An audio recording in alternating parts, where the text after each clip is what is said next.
Bebebulala inyoka abantu kulomcimbi okuhlonipha inkosi yaseMahlayizeni. Isigxivizo sokuhlonishwa kwayo kube ngukuqanjwa komasipala waseNkandla ngegama likaNdabezitha. Umkhandlu kuzoba inkosi Bhekisizwe Municipality.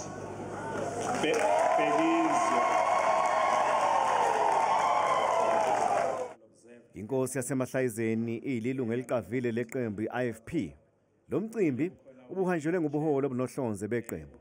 Umengameli walo utuse iqhaza lenkosi yaseMahlayizeni entuthukweni yabantu besizwe sayo. Inkosi yaseMahlayizeni ineqhaza ekusungulweni kwebhange iThala.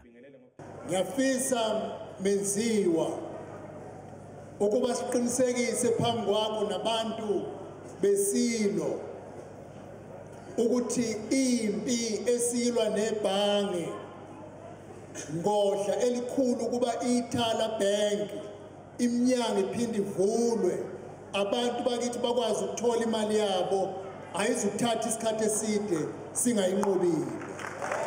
Umnyango wakwaCokta KwaZulu-Natal uzokwakha inkantolo entsha ukuhlonipha inkosi yaseMahlayizeni.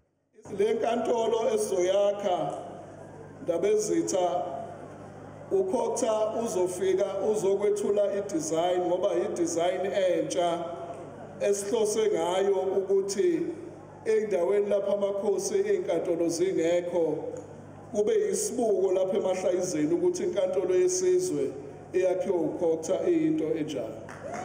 Umphakathi waseNkandla, amakhosi kanye nosomabhizinisi bakhiphe isipho semoto ukuhlonipha inkosi ngeqhaza layo ekuletheni intuthuko kanye nokulamula izimpi endaweni zamakhosi ehlukene.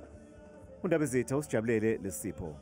Okwenziwe kimi awubenze into namhlanje na engisazizwa ingakholwa.